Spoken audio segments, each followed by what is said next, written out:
मला पण एक आता आजकाल मीडियामध्ये मी बघितलं की ॲल्युमिनियम मॅन ऑफ इंडिया असं संबोधित केलं जातं. ॲल्युमिनियम मॅन ऑफ इंडिया अशी ज्यांची ओळख आहे ते टॉरल इंडियाचे संचालक भरत गीते.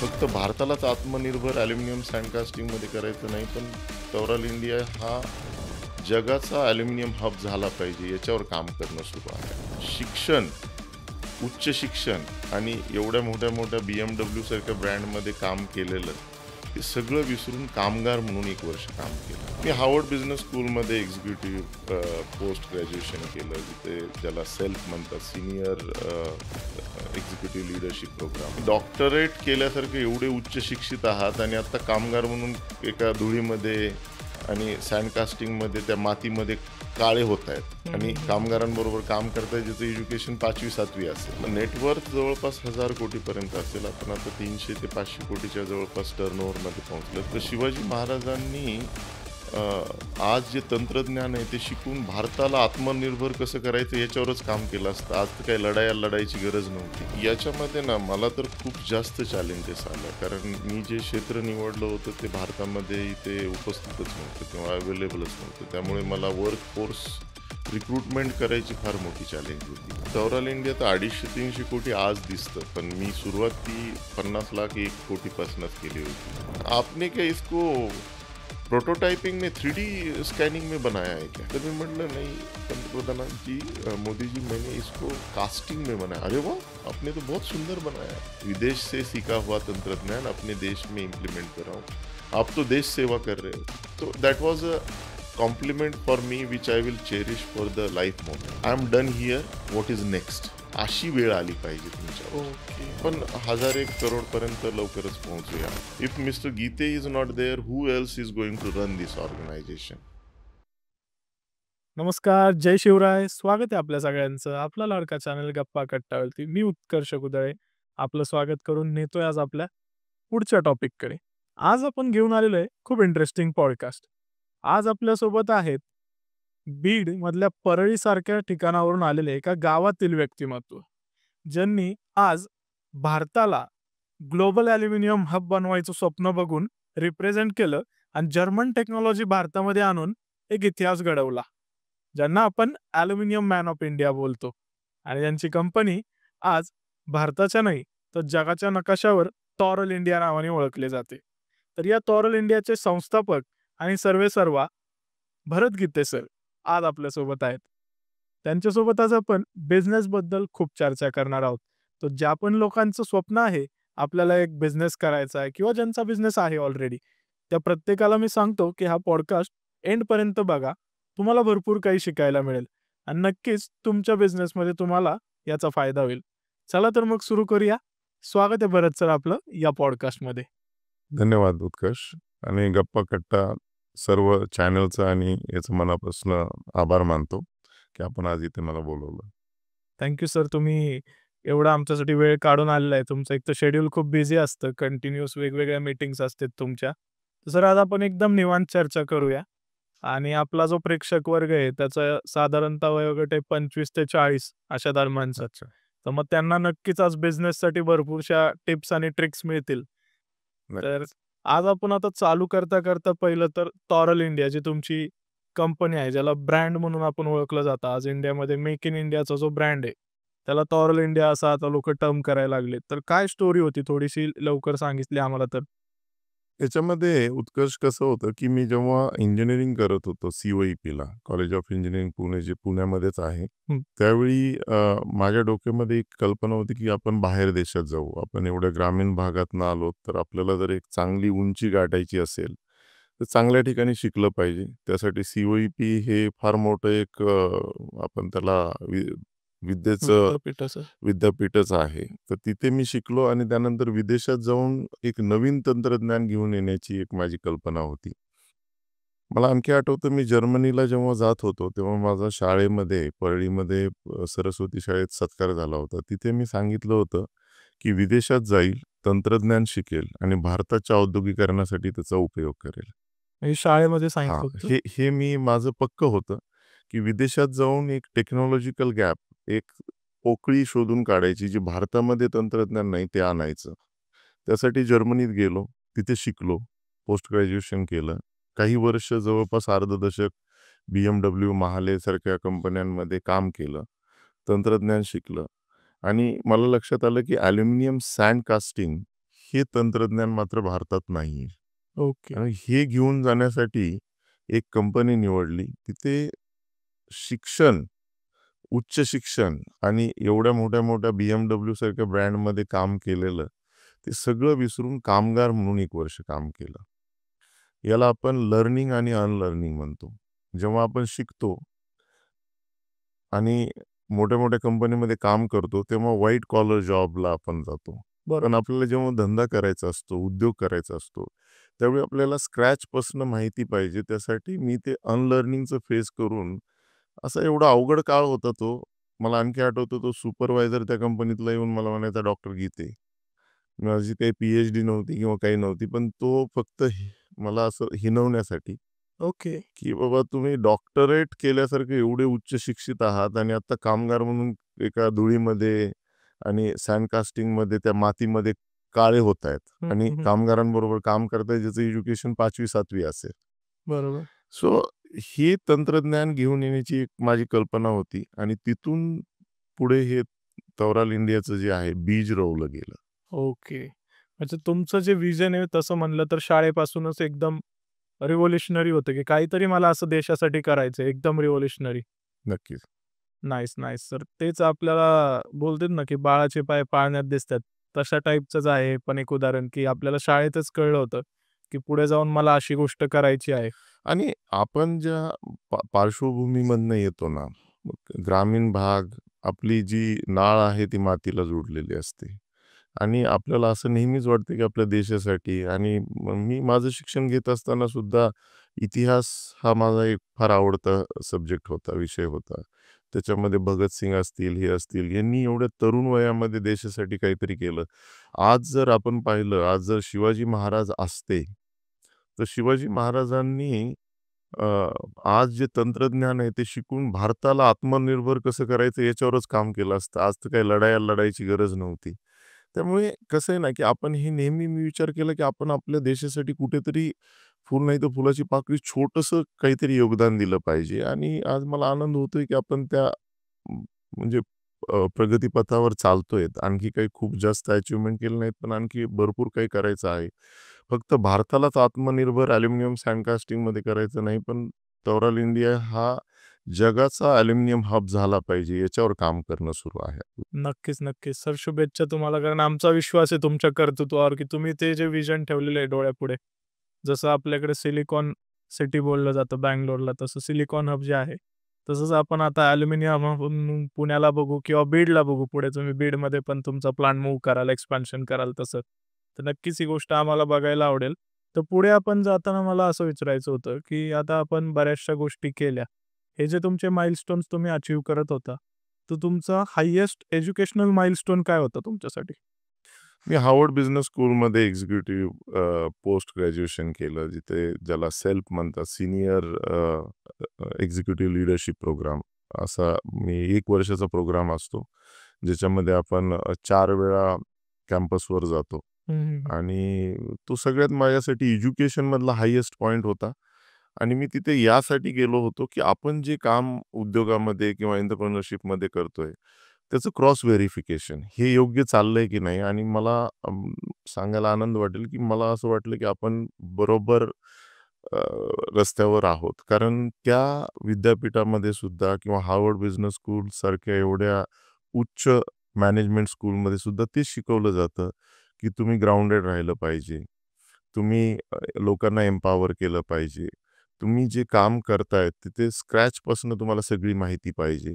आणि मला त्यामध्ये आनंद वाटला, की आपण जर्मनीमध्ये जे कामगार म्हणून काम केलं तेच हार्वर्ड बिझनेस स्कूलमध्ये पण शिकवलं जातंय, की तुम्हाला पूर्णपणे झिरो पासनं नॉलेज पाहिजे सगळं.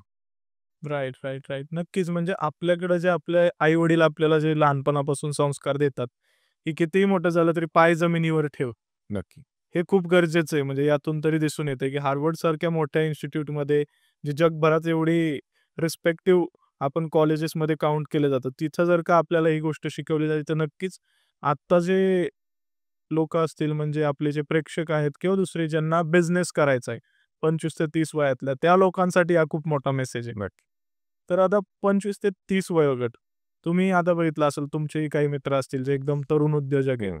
तर त्यांच्यासोबत ज्यावेळेस तुम्ही चर्चा करता, तर कोणते असे विषय असतात जे तरुण उद्योजकांसोबत तुम्हाला चर्चा करताना थोडंसं इंटरेस्टिंग वाटतात काही? इंटरेस्टिंग म्हणजे मला असं वाटतं, की मी COEPमध्ये कॉलेज ऑफ इंजिनिअरिंग पुण्यामध्ये शिकलो. तिथेच माजी विद्यार्थी संघटनेचा निवडून आलेला अध्यक्ष पण झालो.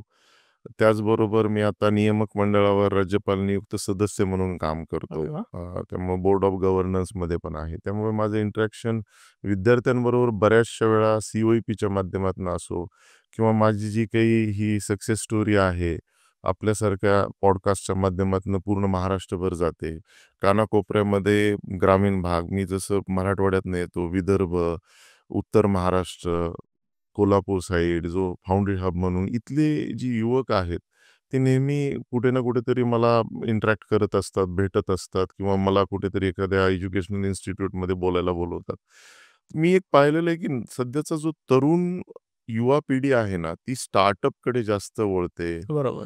आणि स्टार्टअप म्हटलं ना, तर असं होतं की लोकांना, विद्यार्थ्यांना असं वाटतं की आज इंजिनिअरिंग झाली की उद्या लगेच मला उडी टाकायची आहे. हां. तर तिथे मात्र मी त्यांना नेहमी सांगत असतो. आपल्या चॅनलच्या माध्यमातून पण मी सांगू इच्छितो, की मित्रांनो, तुम्ही एज्युकेशन झाल्यानंतर कमीत कमी 5 वर्षाचा तरी अनुभव घ्या. ओके. तुम्ही हँड्स ऑन एक्सपिरियन्स घ्या. त्यानंतर तुम्हाला कुठे खरोखरच कुठल्या क्षेत्रामध्ये एंटरप्रेन्योरशिपमध्ये करियर करायचंय, उद्योगधंद्यामध्ये काम करायचंय, हिची तुमची एक आवड-निवड तयार होऊ द्या आणि त्यानंतर त्यामध्ये पडा. बरोबर. जेव्हा आपण आता असं म्हणतो, की सचिन तेंडुलकर सारखं एक मोठं नाव घेतो, आपल्याला आनंद पण आपण एक युवा म्हणून असं नेहमी विचार करतो. किंवा आपण जेव्हा शाळेत असतो, की किती चांगलं लाईफ आहे सचिन तेंडुलकरचं. त्याचा छंदही होता क्रिकेट आणि आज तो जगामध्ये नंबर 1चा प्लेयर झाला. म्हणजे छंदही तोच आणि उद्योगही तोच, व्यवसायही तोच. असं जर आपल्याला मिळालं, तर तुम्ही पूर्णपणे तुमचं डेडिकेशन आणि तुमची जिद्द तिथे लावाल. Right, right. त्यामुळे मला असं वाटतं, की नेहमीच तुम्ही कुठलंही क्षेत्र उद्योगधंद्यासाठी निवडण्यासाठी काहीतरी अनुभव घ्या. बरोबर आहे. म्हणजे एक 5 ते 6 वर्ष अनुभव घेतलात, त्या जर्नीमध्ये तुम्हाला समजेल, की तुमचे इंटरेस्ट किंवा लाइक्स कुठल्या क्षेत्राकडे आहेत किंवा तुमचा स्किल सेट कोणता स्ट्राँग आहे. मग नक्कीच. त्यानुसार तुम्ही त्याच्यामध्ये काही ना काही वेगळं करू शकताय. हो. तर आता आपण जसं टॉरल इंडियाची ही जी जर्नी आहे, आता जवळ-जवळ 12-15 वर्ष झाली असतील सर? 12 वर्ष झाले. हां, तर 12 वर्षाच्या ह्या जर्नीमध्ये तुम्ही वेगवेगळ्या टप्प्यांवरती वेगवेगळे डेव्हलपमेंट्स केले कंपनीमध्ये असतील किंवा तुमच्या काही डिसिप्लिनरी ॲक्शन्स असतील. तर तुमचं जी लीडरशिप स्किल्स आहेत, तर हं. त्यामध्ये काय असं इम्पोर्टंट फॅक्टर तुम्हाला वाटतो, की जो तुम्हाला डिफरन्शिएट करतो बाकी कंपनीजच्या लीडर्सपासून तुमच्या इंडस्ट्रीमध्ये? अ, याच्यामध्ये ना मला तर खूप जास्त चॅलेंजेस आल्या. कारण मी जे क्षेत्र निवडलं होतं ते भारतामध्ये इथे उपस्थितच नव्हतं किंवा अवेलेबलच नव्हतं. त्यामुळे मला वर्कफोर्स रिक्रुटमेंट करायची फार मोठी चॅलेंज होती. किंवा कंपनी अशी नावारूपाला नव्हती. त्यामुळे आणि मला इथे एवढा मोठा प्रकल्प टाकायचा होता, की 250-300 कोटीची इन्व्हेस्टमेंट होती. राइट फ्रॉम एक पर्चेस मॅनेजरला मी रिक्रूट करण्याचा प्रयत्न केला. एक चांगलं त्याला लाखोंचं पॅकेज दिलं. पण त्यांनी बॅकआउट केलं. तो म्हटला, "भरत कारण एवढे तू पैसे पे करू शकशील की नाही मला माहिती नाही." एक क्रेडिबिलिटीवरती क्वेश्चन आला. क्रेडिबिलिटीवरती क्वेश्चन आला. त्याचबरोबर आता हे त्याच्यातनं मी पुढे काही ना काहीतरी उपाययोजना करून माझ्या पार्टनरला, बिझनेस पार्टनरला त्याला कॉलवर घ्यायचो. म्हणजे त्यांना थोडासा एक अश्युरन्स येईल. अश्युरन्स येईल, खात्री येईल. टेक्नॉलॉजीमध्ये सुद्धा टेक्निकल एक्सपर्टी असलेली लोकं अशी अवेलेबल नव्हती. त्यामुळे मी एनरॉनचं नेहमी एक्झाम्पल घेतो, जे मी हार्वर्ड बिझनेस स्कूलमध्ये शिकलो. एनरॉन ही काही फार मोठी सक्सेसफुल स्टोरी नाहीये. पण तुम्ही पाहिलं असेल तर एनरॉन हे फार मोठं नाव होतं आणि फार कमी काळामध्ये त्यांनी फार मोठं त्यांचा टर्नओव्हर आणि जगाचा व्याप पूर्णपणे एनरॉन आपल्याकडे पण आलं होतं 1995च्या काळामध्ये वगैरे एनर्जी फूटप्रिंटमध्ये. तर त्यांनी सांगितलं होतं, की आम्ही नॉन डोमेनची लोकं घेऊन त्यांना शिकवून त्यांना एक्सपर्ट केलं. केमिकल इंजिनिअरला घेतलं आणि त्याला इलेक्ट्रिसिटीचं शिकवलं. आणि असंच मी केलं. नॉन डोमेनची लोकं घेऊन त्यांना फाउंड्री शिकवली. त्यांना विदेशात घेऊन गेलो. आता प्रश्न आला, की माझ्या लीडरशिपचा भाग जो आहे ना, तो असा आहे, मी खांद्यावर हात टाकून जवळ घेऊन लोकांना काम करतो. त्यांच्याबरोबर सोबत काम केलं आणि त्यामुळे त्यांना माझी लीडरशिप वेगळी वाटली. डिसिप्लिन, पुन्हा नंतर स्टेप बाय स्टेप काम करणं किंवा क्वालिटी ओरिएंटेड असणं, किंवा तुम्ही लीड फ्रॉम द फ्रंट. तुमचं स्वतःचं एक्झाम्पल पाहिजे. तुम्ही स्वतःच जर चांगलं वागलात तर बाकीची टीम तुम्हाला फॉलो करेल. आपल्या कुठे चुका झाल्या नाही पाहिजेत. या गोष्टीवर मी नेहमी लक्ष दिलं आणि एकच शब्दामध्ये सांगायचं म्हटलं तर एक वेगळी लीडरशिप अशी आहे, की मी लोकांमध्ये घुसून त्यांच्या बरोबरचाच आहे असं दाखवून मी लीड करतो त्यांना. ओके. म्हणजे एकूण तर मला तुमच्याशी आता ह्या गोष्टीवरती बोलल्यानंतर असं लक्षात येतंय सर, की कुठेतरी तुमचं जे बालपण होतं, तिथे तुमच्यावरती शिवचरित्राचे संस्कार खूप चांगले झालेले आहेत, की तुम्हाला इतिहासाची आवड असेल किंवा तुमच्या आई-वडिलांकडून तुम्ही प्रत्येक वेळी असे काही किस्से ऐकले असतील महाराजांच्या आयुष्यातील, ज्याने तुम्हाला थोडंसं इन्स्पायर केलं. कारण कुठेतरी तुम्ही जी स्टोरी सांगताय, ती थोडीशी रिलेटेबल वाटते, जिथे की महाराज पण त्यांच्या सवंगड्यांसोबत गड जिंकले. तर ते ॲज अ मित्र म्हणूनच त्यांना ट्रीट करायचे प्रत्येकाला. तर तुम्ही कुठेतरी त्याच माइंडसेटने पूर्ण तुमचा जो बिझनेस आहे तो रन करताय. तिथं प्रत्येकाला वाटतंय की टॉरल इंडिया आपलं कुटुंब आहे, नक्की. कंपनी नाहीये. आणि शिवाजी महाराज हे फार मोठं एक दैवत्य आहे आणि त्यांच्याकडे बघूनच आपण सर्वजण शिकतो. त्यांची जी लीडरशिप स्टाईल होती, त्यांनी कसे सवंगडी एकत्र केले, जेव्हा की त्यांच्याकडे काहीच नव्हतं हं. आणि एवढ्या मोठ्या मुघल साम्राज्यांना त्यांना लढा द्यायचा होता. पण त्यांनी त्यांच्या जवळची लोकं अशी बनवली. आपण पाहतो बाजीप्रभू देशपांडे असतील, तानाजी मालुसरे असतील, ही लोकं म्हटली की महाराज तुम्ही जगले पाहिजेत. हे कधी म्हणू शकतं माणूस जर तुम्ही त्यांच्या खांद्यावर हात टाकून आणि तुम्ही त्यांना जर आपलंसं करून लीडरशिप दाखवली, की आपण सर्वजण एकच आहोत आणि समानच आहोत. त्यामध्ये नक्कीच महाराजांना ते नेता मानायचेच. तर तुम्ही जसं त्यांना वागवाल, तसंच ते तुम्हाला रिटर्न बॅक देणार आहेत, रिफ्लेक्ट करणार आहेत तुमच्यावर. Right, right. आणि त्यात कसं होतं की तुम्ही एक लेबरची स्टडी केलेली होती, की लेबर माइंडसेट कसं आहे ज्यावेळेस तुम्ही जॉब केला. त्यामुळे तुम्हाला ती सायकॉलॉजिकल गोष्ट माहिती होती, की एका लेबरसोबत आपण कसं वागलं, तर एक्झॅक्ट. प्रोडक्टिव्ह काम होऊ शकतंय. आता आमची कंपनी नक्कीच मोठी झाली. आजसुद्धा मी माझे जे नवीन इंजिनिअर्स येतात, जे जॉइन होतात, त्यांना नेहमी सांगतो, की तुम्ही त्या कामगारांबरोबर सुद्धा 4 दिवस का होईना काम केलं पाहिजे. म्हणजे तुम्हाला कळेल, की ती कास्टिंग बनवणं त्या कामगारासाठी किती त्याला कष्ट करावे लागतात, काय अडचणी येतात. आपण वर बसून सांगू शकतो, असं नाही, असं केलं पाहिजे. पण ते करताना त्याला माहिती आहे, की पेन कसा होतो हातामध्ये आणि ते ठेवता-ठेवता कोर तुटते किंवा काहीतरी होतं. त्यासाठी आपण स्वतः सुद्धा हँड्स ऑन एक्सपिरियन्स घेणं फार गरजेचं आहे. राइट. आणि आता जसं आपण फाउंड्रीबद्दल बोलतोय, तर ह्या पर्टिक्युलर बिझनेसमध्ये ह्युमन स्किल्स किंवा स्किल्ड लेबर ह्याची रिक्वायरमेंट जरा जास्त जाणवलेली का तुम्हाला आधी? का सुरुवातीला तुम्ही असं ठरवलं, की थोडंसं स्किल कमी असेल तरी आपण युटिलाइज करू शकतोय लोकांना? सुरुवातीला कमी स्किल असलं तरी सुद्धा लोकांना ट्रेन करता आलं. कारण मी स्वतः आणि काही आमची जी टीम मेंबर आहोत, ती सर्वजण ट्रेंड होतो आणि मग आम्ही त्या लेबरला सुद्धा किंवा कामगाराला पूर्ण शिकवता आलं आम्हाला चांगलं. पण आत्ता मात्र आम्ही स्किल लेबर घेतो. कारण काय आता कंपनी मोठी झाली आहे आणि त्यामुळे जर ऑलरेडी ट्रेंड लोकं येत असतील, तर आम्हाला त्यांच्यावर कमी वेळ स्पेंड करावा लागतो हं. किंवा सेम डोमेनमधनं, फाउंड्रीमधनंच आलेले असतील. आम्ही जरी ॲल्युमिनियममध्ये असलो तरी सुद्धा जर स्टीलमधली किंवा आयर्न कास्टिंगमधली लोकं आली, तर ती काम करू शकतात आपल्याबरोबर. मोल्ड तर सर्वांनाच बनवायचा आहे. ते मेटल, ॲल्युमिनियम असो किंवा स्टीलचा असो. तर आता आमचा भर जो आहे तो सेमी स्किल्ड टू स्किल्ड लोकं रिक्रूट करण्यावर आहे. पूर्वी मात्र आम्ही लोकांना ट्रेन केलं, पण तरीसुद्धा आज ट्रेनिंग हा भाग आमचा अविभाज्य आहे. आम्ही प्रत्येक दिवशी शॉप फ्लोअर ट्रेनिंग असते, शिफ्ट सुरू होण्याच्या आधी. आठवड्यातनं एक तरी ट्रेनिंग क्लासरूमची असते आणि त्यांना वेगवेगळी एक्झाम्पल दाखवली जातात. कुठे चुका होतायत, आपल्याला इम्प्रूव्हमेंट कुठे करायची आहे. मला असं वाटतं, की कुठल्याही इंडस्ट्रीसाठी ट्रेनिंग हा फार महत्त्वाचा पार्ट असतो. पण आमच्यासारख्या लेबर इंटेन्सिव्ह आणि किचकट इंडस्ट्री ज्याच्यामध्ये कसं आहे ना, की एक मोल्ड बनवल्यानंतर तो तुटणार आहे. मग प्रत्येक वेळी प्रोटोटाइपसारखा नवीन प्रॉडक्ट एक जसं मूर्ती बनवतो आपण, तशी मूर्ती प्रत्येक वेळी शिवाजी महाराजांची मूर्ती बनवत असू तर एक कारागीर 1 नंबर आणि 2 नंबरनी बनवलेला थोडा तरी फरक असतो. आपल्याला तो फरक न येऊ देण्यासाठी त्यांना ट्रेन करायचंय चांगलं. त्यामुळे आम्ही ट्रेनिंग जे आहे ना, ते त्याच्यावर खूप लक्ष देतो. बरोबर आहे. कारण का स्किल गरजेचंच आहे ह्या बिझनेससाठी रन करायला.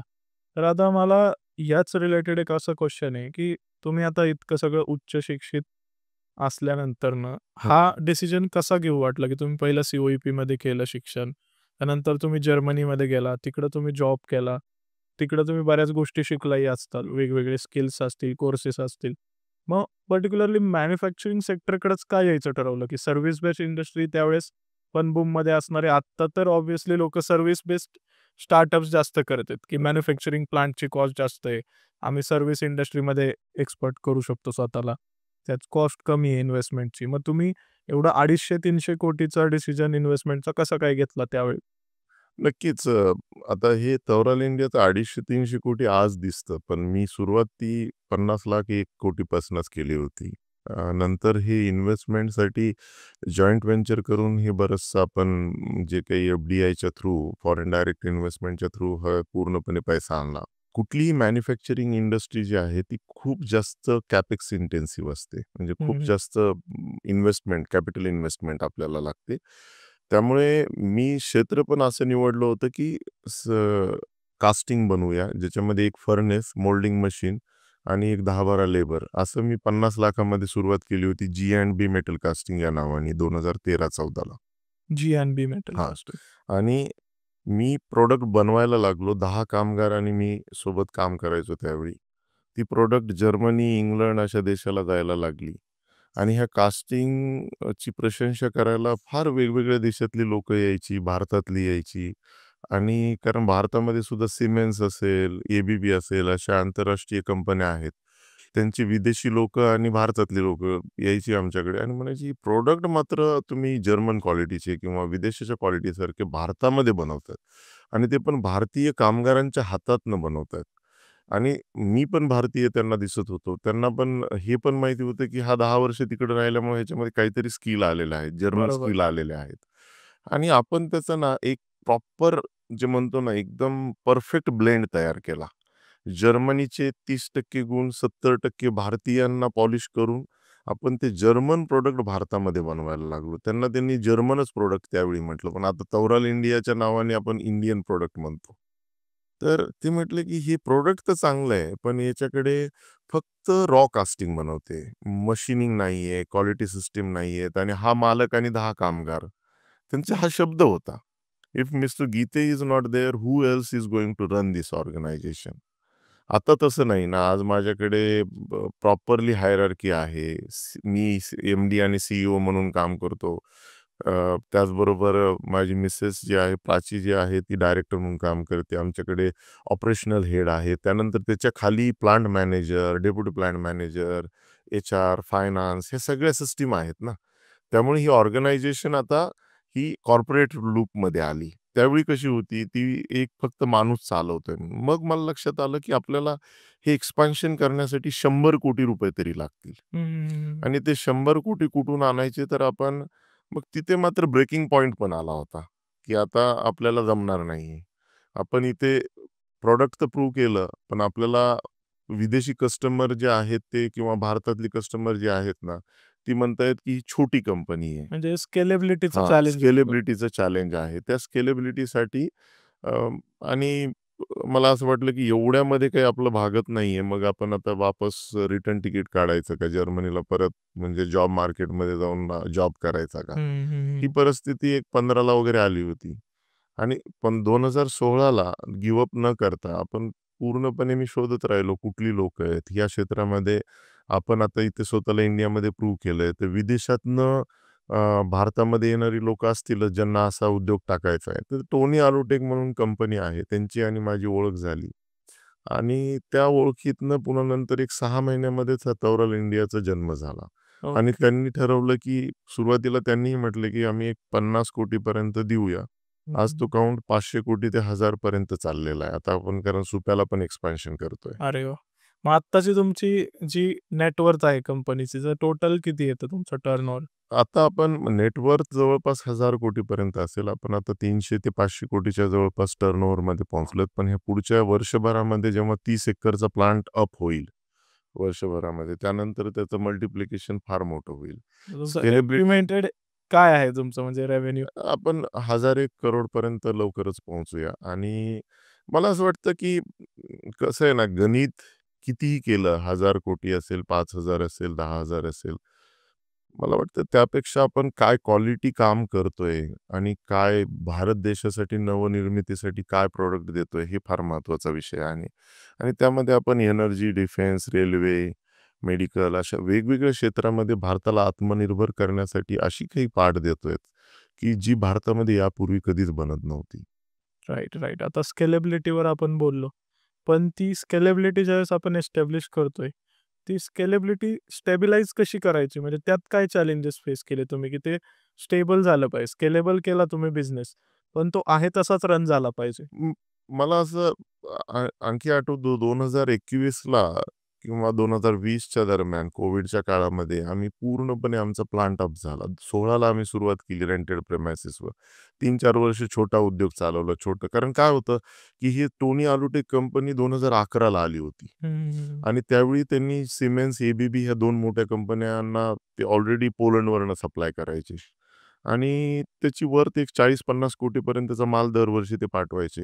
मग ही लोकं म्हटली होती, की भारत आता एनर्जी सेगमेंटमध्ये फार पुढे चाललाय, तर तुम्ही भारतात या.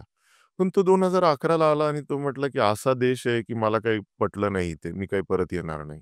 तर या लोकांना परत आणलेलं त्या कस्टमरला पण सिमेन्सला विश्वास बसत नव्हता. त्यामुळे मला रेंटेड प्रेमाइसेसवर युद्ध पातळीवर छोटेसे प्रॉडक्ट तरी बनवायला सुरुवात करावी लागली. तो कॉन्फिडन्स गेन करण्यासाठी. मग 20ला मात्र आमचा पूर्णपणे 7 एकरचा चाकणचा जो सावरदरीचा प्लांट आहे तो अप झाला. आणि तिथे मला स्केलेबिलिटीचा प्रश्न आला. आता स्केल कसं करायचं? त्यावेळी मी जवळपास रेंटेड प्रेमाइसेसमधनं 30-40 कोटीपर्यंत होतो. आज आम्ही 300-350 पर्यंत पोहोचलेलो आहेत. तर हे जे काही आपण साधारणतः 8 ते 10 पट वाढलो ना, या 3 ते 4च वर्षामध्ये वाढलो. आणि त्यासाठी मी एक वर्कशॉप घेतला होता. आणि मी स्वतः या गोष्टीमध्ये फार विश्वास ठेवतो. मी हार्वर्ड बिझनेस स्कूलला गेलो ना, तरीसुद्धा माझी लोकं तिथपर्यंत सर्व जाऊ शकणार नाहीत. पण मी जी शिदोरी बांधून आणली आहे ज्ञानाची, ती मी नेहमी वाटत राहिलो. माझे 8च त्यावेळी इंजिनिअर होते. त्या 8 इंजिनिअरला घेऊन मी एका बोर्डरूममध्ये बसून मी माझ्या केस स्टडी सांगायचो. आणि तशीच एक केस स्टडी घेतली होती स्केलेबिलिटीवर. ओके. आणि प्रोफेसर व्ही.जी. नारायण म्हणून आहेत. ते माझे हार्वर्ड बिझनेस स्कूल जरी अमेरिकेत असलं, तर हं. 50% इंडियन प्रोफेसर आहेत. अच्छा. आणि तेच जास्त प्रसिद्ध आहेत. अमेरिकन लोकं पण त्यांनाच जास्त लाईक करतात. दुसरे एक प्रोफेसर दास नारायण दास म्हणून आहेत. त्यांनी पण माझ्याकडे आले होते. ते पण IIT बॉम्बेचे मेटलर्जिस्ट आहेत. त्यांनी आमच्या लोकांसाठी केस स्टडी घेतली आणि ते जाताना म्हटले, "युरोप आणि अमेरिकन खंडामध्ये जशा उच्च स्तरातल्या कंपन्या आहेत, त्यामधली जी लीडरशिप आहे, तशी लीडरशिप मला या कंपनीमध्ये दिसली." तर ह्या स्केलेबिलिटीसाठी मला असं वाटतं आणि स्टेबिलिटीसाठी तुमची जी मॅनेजमेंटची टीम आहे ना, ती फार महत्त्वाची आहे. आपण आता 40 कोटीवरनं 300 कोटीपर्यंत पोहोचवायचं होतं, तर मी माझी लोकं बनवत गेलो. एक प्रॉपर डिपार्टमेंट आणि सगळं एक व्यवस्थित रचना करत गेलो आणि लोकांना एम्पॉवर करत गेलो. मला सुरुवातीला कळालं, की आपण स्वतः उभं राहतोयत ना, तर लोकं आपल्यावर पूर्ण डिपेंडंट होत आहेत. आता आपण हळू आपलं अंग काढून घ्यावं लागेल. हं, आणि लोकांना जिम्मेदार करावं लागेल. मग पूर्णपणे ते जिम्मेदारीने काम करायला लागतील. मग एक प्रॉपर मॅनेजमेंट सिस्टम बसवली आपण हं. आणि त्यातनं स्टेबिलिटी आणली. स्केलेबिलिटीला कसं केलं, की स्केलेबिलिटीसाठी मी स्वतः उभा राहून कसं पुढे जाता येईल, आपल्याला कसं आणखी रिजेक्शन कसं कमी करता येईल, इफिशियन्सी कशी वाढवता येईल, यासाठी आपण प्रत्येक ठिकाणी एक ढाचा बनवला. एक प्रॉपर एक ठोकताळा रचना केली. कोण कोणती जिम्मेदारी घेणार आणि लोकांनी ते जिम्मेदारीने काम केलं. टीम असल्यामुळेच ती स्केलेबिलिटी झाली आणि टीम असल्यामुळे स्टेबिलिटी येऊ शकते. बरोबर आहे. नक्कीच तुमची टीम ही तुमची स्ट्रेंथ आहे हो. बिझनेसची. जोपर्यंत तुमचं मूळ स्ट्राँग आहे, आपण म्हणतो पाया स्ट्राँग आहे झाडाचा, तर झाड कितीही वर्ष थांबू शकतं. आणि दुसरं मला सांगायला आवडेल, की जी आज तरुण उद्योजक किंवा जे काही स्केलेबिलिटीचा इश्यू आहे लोकांना, त्यासाठी KPI, KRA डेफिनिशन पण फार महत्त्वाची आहे. तुम्ही प्रत्येक माणसाला त्याचे की परफॉर्मन्स इंडिकेटर लिहिले पाहिजेत. हं. त्याचं वर्षभराचा परफॉर्मन्स कॅल्क्युलेट केला पाहिजे आणि त्यातनं मला नक्कीच फायदा झाला. टार्गेट आपण इकडे जर 300 टनाचं ठेवलं ना, तर आत्ता आपण 40 टनावरच होतो आणि 300 टनपर्यंत पोहोचायचं आहे आपल्याला महिन्याला. तर ते टार्गेट आपण लिहून बोर्डावर लिहून ठेवलं ना, ते सगळेजण जाता-येता पाहतात आणि त्या टार्गेटप्रमाणे आपले परफॉर्मन्स इंडिकेटर वाढवण्यासाठी काम करतात. Right, right. सर आता आपण स्केलेबिलिटी, स्टेबिलिटी ह्या बिझनेसच्या मेन कन्सेप्ट्सवरती आता गप्पा मारल्या. तर आता ह्या कट्ट्यावर आपली चर्चा चांगलीच रंगलेली आहे बिझनेस रिलेटेड. लोकांना पण आवडत आहे. तर मला आता हे विचारायचं आहे, की तुम्ही आता युरोपियन कंट्रीजमध्ये ज्यावेळेस एज्युकेशन असेल किंवा तुमचं वर्क पर्पजनी तुम्ही तिकडे गेला, जॉब केला, हं. तिथली टेक्नॉलॉजी शिकला. तर त्यात तुम्हाला असे काय पॉझिटिव्हज वाटले, की यार ही गोष्ट इंडियामध्ये आली तर खूप जास्त डेव्हलपमेंट होऊ शकते इंडियामध्ये? कसं आहे तंत्रज्ञान किंवा कुठलंही टेक्नॉलॉजी शिकवायचं किंवा बोलायचं म्हटलं तर नॉन टेक्निकल लोकांना एवढं ते समजणार नाही. त्यामुळे त्यापेक्षा मी काय शिकलो, हं, हं. तंत्रज्ञान तर मला ते जशाला तसं रेप्लिकेट करायचं होतं आणि ते मी आत्मसात केलं एकट्याने ते काही उपयोगाचं नव्हतं. मला इथे 1000 लोकांना ते द्यायचं होतं. बरोबर. पण त्याचबरोबर आउटबाउंडमध्ये त्यांची काम करण्याची जिद्द, शिस्त, पंक्च्युअलिटी आणि परफेक्ट काम, प्रत्येक काम जे आहे ना, ते परफेक्ट झालं पाहिजे. हं, या हं, गोष्टी मी हं. शिकल्या. त्याचं एक छोटंसं उदाहरण देतो, की प्रत्येक कामगार, मशीन ऑपरेटर, आपली मशीन आल्यानंतर पहिल्या ऑपरेटरनी व्यवस्थित दिलेली असते आणि तो जेव्हा काम करतो, तिथे बाजूला कचरा वगैरे किंवा काही पडलेला असेल किंवा स्पॅनर, पाने वगैरे जे काही नटबोल्ट टाईट करण्यासाठी असतील, ते सगळे जागेवर ठेवून ती हाउसकीपिंग करून पुन्हा नंतर बाहेर जातो. तर यामुळे काय होतं ना, पुढचा माणूस जेव्हा येतो ना, त्याला प्रसन्नतेने काम करावं वाटतं. आज आपल्याकडे बऱ्याचशा वेळा शॉप फ्लोअरवर ह्याच्यासाठीच भांडणं असतात, की "अरे, त्यांनी तो पाना तिकडे ठेवला. त्यांनी ती वस्तू तिकडे ठेवली होती. त्यांनी ते सगळं कचरा माझ्यासमोर ठेवला होता." तर या गोष्टीवर मात्र लक्ष मी दिलं आणि ते डिसिप्लिन आणि ती शिस्त आपण इथं आणण्याचा प्रयत्न केला. म्हणून आमच्याकडे जेव्हाही विदेशातली लोकंसुद्धा येतात किंवा भारतातली येतात किंवा कोणी म्हणजे माझ्याकडे एक आय-पी-एस ऑफिसर होते, ते 3दा आले होते. मला म्हणायचे, "ते मला कंपनीत जायचंय." का म्हणलं, "तुम्ही तिसऱ्या वेळा आलात नाही म्हणजे मला माझ्या मुलाला पण दाखवायचंय." लोकांना एवढं शिस्तबद्ध कंपनी वाटली ना, तर ती यामुळे वाटते कारण ते मी शिकलो तिथे. ते तंत्रज्ञानच फक्त शिकलं नाही, त्याचं वर्क कल्चर पण शिकलं. आता तंत्रज्ञानाचा भाग जो आहे ना, तो कास्टिंग टेक्नॉलॉजी मी जसं आधीही सांगितलं, ही सँड कास्टिंग टेक्नॉलॉजी तर मिसिंग होती आणि ती मी शिकून इथे आलो. आणि माझ्या काही 4 ते 6 लोकांना युरोपला घेऊन जाऊन त्यांना पण शिकवून घेऊन आलो. हे स्वखर्चात हां, होतं. हां आणि कंपनीच्या खर्चातनं आणि त्या लोकांनी माझ्यासारखं शॉप फ्लोअरवर काम केलं. मला त्याचंही कौतुक वाटतं. आज ती लोकं माझ्याकडे आहेत सुद्धा काही प्रमाणामध्ये. या लोकांनी सुद्धा माझ्यावर विश्वास ठेवून शॉप फ्लोअरवर जाऊन कामगार म्हणून काम केलं. पण आज ती मोस्ट सक्सेसफुल आहेत. म्हणजे आज ते पूर्णपणे कंपनीतल्या प्रोडक्शन, क्वालिटी अशा सिस्टममध्ये काम करून आज सेल्समध्ये काम करतायत. तर हे कसं होऊ शकलं?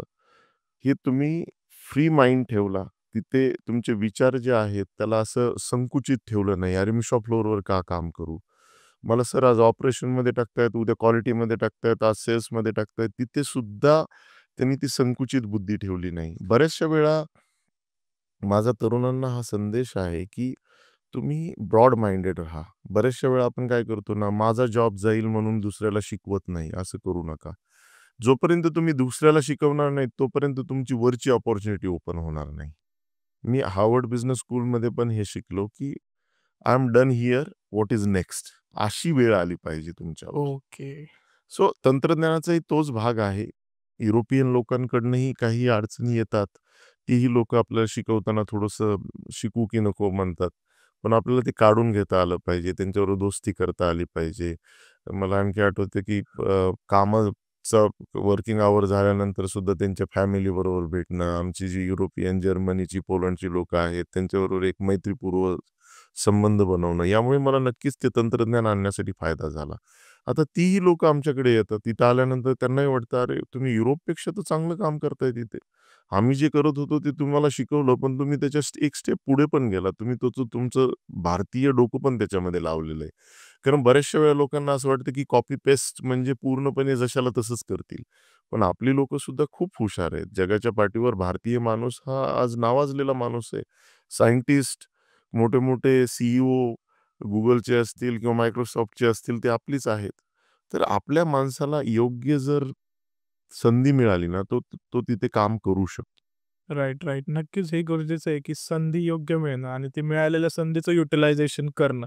तिथे संकुचित बुद्धी न ठेवणं, हा राइट. फार महत्वाचा भाग आहे. एक फ्लेक्सिबल माइंडसेट बोलू शकतो आपण त्याला, की लर्निंग अडॅप्टिव्हनेस दाखवायचा, की कुठलीही नवीन स्किल तुम्हाला मिळतीये. म्हणजे यंग एंटरप्रेन्योर्ससाठी ही खूप महत्त्वाची हो. गोष्ट आहे, की तुम्ही एका बिझनेसमध्ये घुसताय, तर स्वतःला संकोचित नका करू. त्यात अजून अपॉर्च्युनिटीज मिळतात, येस. ते वेगवेगळ्या एक्सप्लोर करा. मे बी उद्या नवीन बिझनेस त्यातनं क्रिएट होऊ शकतो. नक्की. तर आता जसं आपण ही गोष्ट तुम्ही शिकलात, तर वर्क कल्चर शिकल्यानंतर तुम्हाला अजून एक गोष्ट तुम्ही मेन्शन केली, की प्रत्येक गोष्ट जशास तशी काम झाल्यानंतर जागेवर ठेवणं, ज्याला आपण एक डिसिप्लिन डिसिप्लिन. ही गोष्ट बोलतो. पण डिसिप्लिनला लोकं तेवढं आजकाल सिरियसली घेत नाही, की यार काय होणार आहे ही गोष्ट मी नंतर ठेवेल. पण मी पण स्वतःही ऑब्झर्व्ह केले ज्यावेळेस मी माझ्या इंटर्नशिपला सिंगापूरमध्ये होतो. त्यावेळेस मी बघितलं, की ते लोकं ज्यावेळेस मी त्यांच्या वर्कशॉपमध्ये काम केलं BMW, रोल्स रॉयसचे, तर तिथेही ती लोकं खूप डिसिप्लिन्ड होती. म्हणजे ह्याच गोष्टी नाही तर त्यांचं क्लोथिंग असेल किंवा त्यांच्या पर्टिक्युलर टायमिंग्स. जर तुम्हाला या टायमिंगला ब्रेक आहे तुमचा. तुम्ही नाही जाते तरी समोरचा व्यक्ती येऊन तुम्हाला म्हणतो, की तुम्ही ब्रेक घ्या आता. आता गरजेचं आहे ब्रेक घेणं. हं. म्हणजे हा जो डिसिप्लिन तिथं पाळला जातो किंवा साधं एक्झाम्पल आहे, की तुम्ही क्यूमध्ये थांबणं बससाठी किंवा मेट्रोसाठी तुम्ही थांबलाय त्या स्टेशनला. बरोबर. आपल्याकडे आपण बघतो, की एकदम सरसकट आपण पुश करत जातो सगळ्यांना आतमध्ये. इथं असं आहे, की शेवटचा माणूस येईपर्यंत ती गाडीही थांबणार आणि तो माणूसही हळूच चालणार. बरोबर. सो हे छोटं उदाहरण आहे, की कसं लोकं डिसिप्लिन राहून थोडंसं प्रोग्रेसिव्ह होतात. मी तर जपानमध्ये हे पण पाहिलेलं आहे. आता तर आपण ट्रेनमध्ये चढताना किंवा बसमध्ये चढताना तर शिस्तबद्ध एक लाईनमध्ये असे बरोबर पक्ष्यासारखे बसलेले पाहिजेत. तारेमध्ये कसे तारेवर पक्षी बसतात. पण जपानच्या टोकियोच्या मेट्रो स्टेशनवर मी पाहिलं, चालताना सुद्धा लोकं जसं सुभाषचंद्र बोसांची अशी एकदम आझाद सेना कशी तानातान अशी सरळ चालायची, तसेच एक्झिट होत होते आणि तशीच वर येत होते. म्हणजे एक्झॅक्टली सेम पॅटर्न आहे एक्झिट ते. होणारी लोकं सरळ जात होती अशी एका बाजूने आणि येणारी जी आहे ती एका बाजूने येत होती. एस्केलेटर जे आपण वर चढतो त्याच्यामध्ये सुद्धा सगळी माणसं असं पक्षाची सारखी एका साईडला उभी होती. म्हणजे एखाद्याला फास्ट जायचं असेल तर तो पटापट जाऊ शकेल. एक साईड रिकामीच ठेवलेली होती. आपल्याकडे दोन्ही साईडला लोकं उभे राहिलेले असते. हां, म्हणजे आपल्याकडे कसंही दाखवतो आणि आपण मानवी. याबद्दल मला सांगायला आवडेल, की शिस्त जी आहे ना, आता माननीय पंतप्रधान आपले स्वच्छ भारत योजना घेऊन आले. खरं तर ही अशी योजना आणायचीच काय गरज पडली होती? ही तर आपल्या रक्तात पाहिजे ना स्वच्छता. पण त्यांनी आणल्यामुळे आपल्याला कुठेतरी आता जाणीव झाली, की स्वच्छ राहिलं पाहिजे.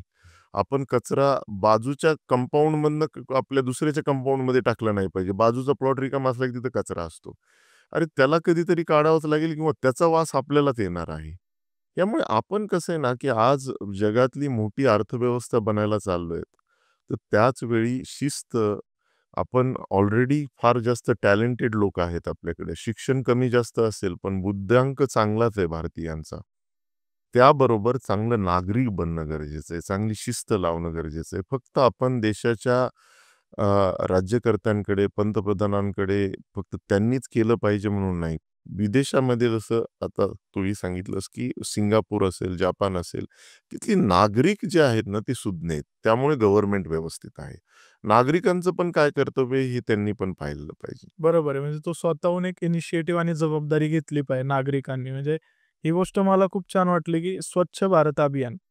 ह्याच्या रिलेटेड म्हणजे मी पण बाहेर ज्यावेळेस जातो, त्यावेळेस आपण काय करतो, बाहेर कुणीही गेला हो. भारतीय, तरी त्याला काय वाटतं, की यार किती सुंदर देश आहे, किती क्लीन आहे. आणि तिथं आपण चांगलं वागतो. हां, तिथे कचरा मात्र कचरापेटीतच टाकतो. मग तेच जर आपण इथं स्वतः जर केलं प्रॅक्टिस, तर आपलाही देश सुंदर होऊ शकतोय, आपलाही देश स्वच्छ राहू शकतोय. हो. त्यात काही वाद नाहीये किंवा दुमतच नाहीये. बरं. पण ती स्वतः इनिशिएटिव्ह घेण्याची जी इच्छा आहे ना, ती कमी पडते. आणि बऱ्याचशा वेळा हे सगळं पाहिल्यानंतर आता मी कसं आहे एकदम जरी कुठे उच्च पदावर पोहोचलो तरी सुद्धा मी जमिनीला चिटकलेला राहतो. माझ्या शाळेतल्या काही मित्रांना आता युरोपला घेऊन गेलो.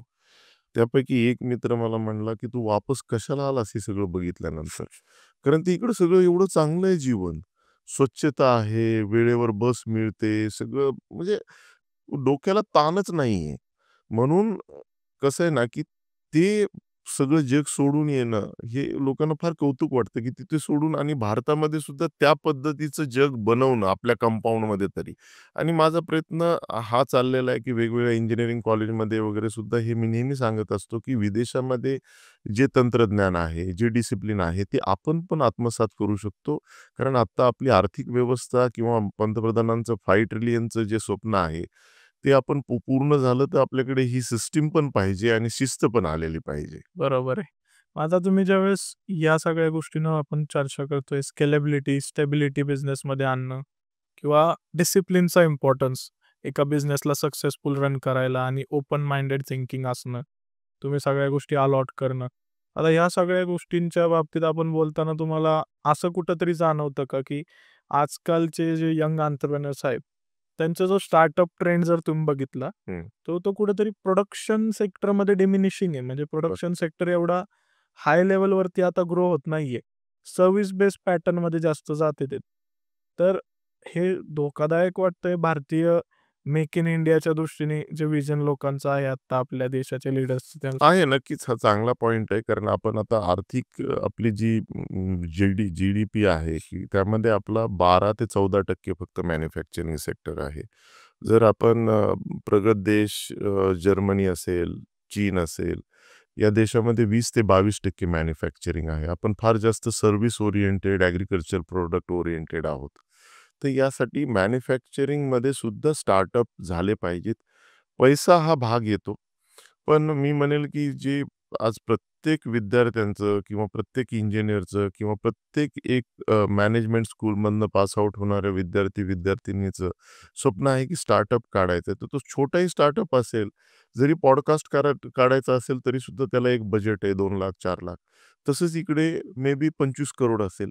तर पैसा उभा करता येईल. पण तुम्ही स्टार्टअप मॅन्युफॅक्चरिंगमध्ये पण स्वप्न बघायला सुरुवात करा. नाहीतर तुम्ही स्वप्नच नाही बघितलं, तर ते तुमचं पुढचं जे गणित आहे, ते अवघड तर कुठल्याही क्षेत्रामध्ये जाणार आहेत आणि मॅन्युफॅक्चरिंगमधला आपला इंटेक जो आहे भारताचा, तो वाढला पाहिजे. त्यासाठी स्टार्टअपची जी सगळी मंडळी आहेत, त्यांनी मॅन्युफॅक्चरिंग सेक्टरचा विचार केला पाहिजे आणि त्या सेक्टरची स्वप्न त्यांना पडली पाहिजेत.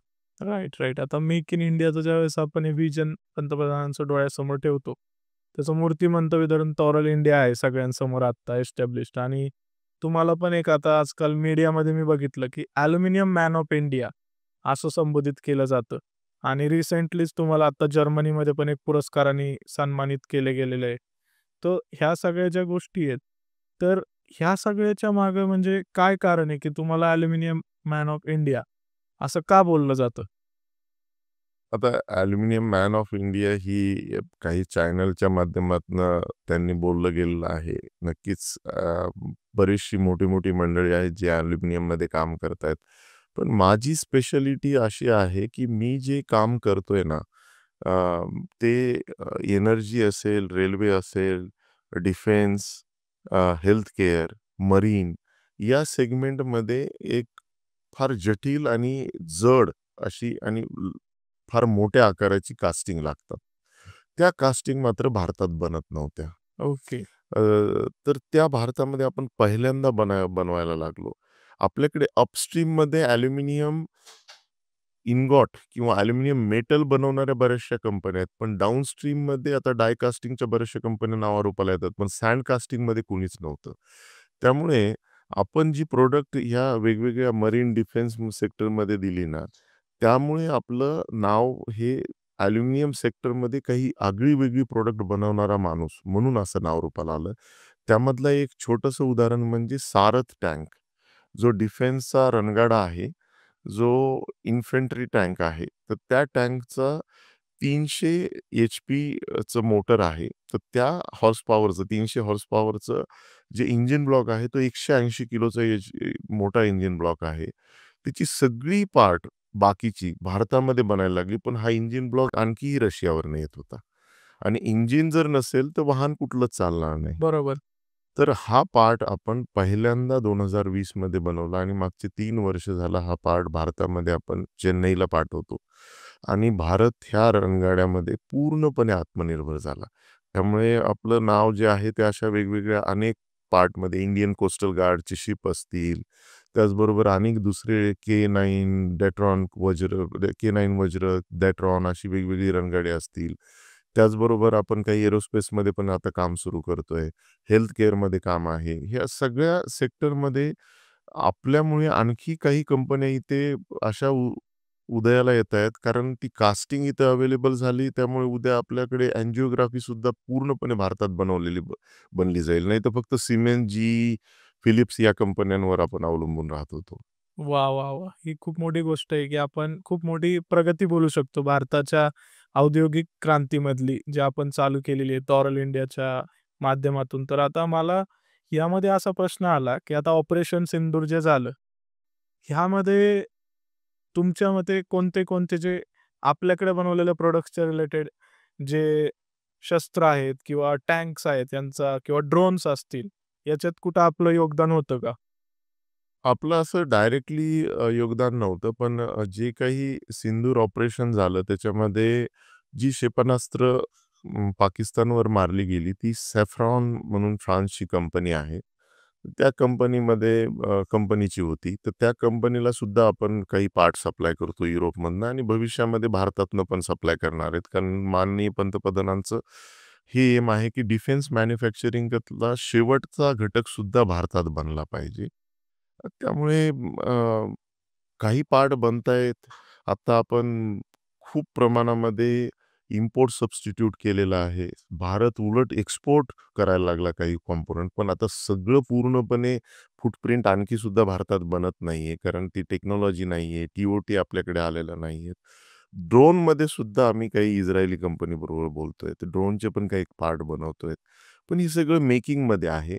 जसं भारत सुद्धा आज 5 ट्रिलियनचं स्वप्न बघतोय, पण त्याला वेळ लागणार आहे. तसंच डिफेन्स मॅन्युफॅक्चरिंगमध्ये पण पूर्णपणे आपल्याला इंडिपेंडंट होण्यासाठी वेळ लागणार आहे. त्या प्रोसेसमध्ये आपण आहोत.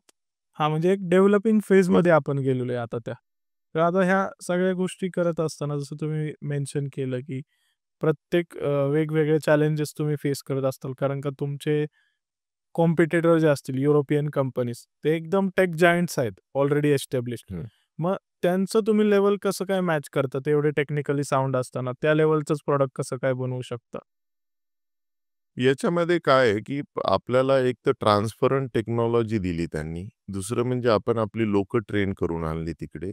तिसरं म्हणजे मी स्वतः टेक्नॉलॉजिस्ट असल्यामुळे माझा सहभाग पूर्णपणे ह्याच्यामध्ये असतो. पूर्ण घडामोडीमध्ये न्यू प्रॉडक्ट डेव्हलपमेंटमध्ये असतो. त्यामुळे ती प्रॉडक्ट जशाला तशी आपल्याकडे बनायला लागली. पण काही अडचणीसुद्धा येतात. तर आपण त्यांच्याबरोबर कन्सल्ट करतो.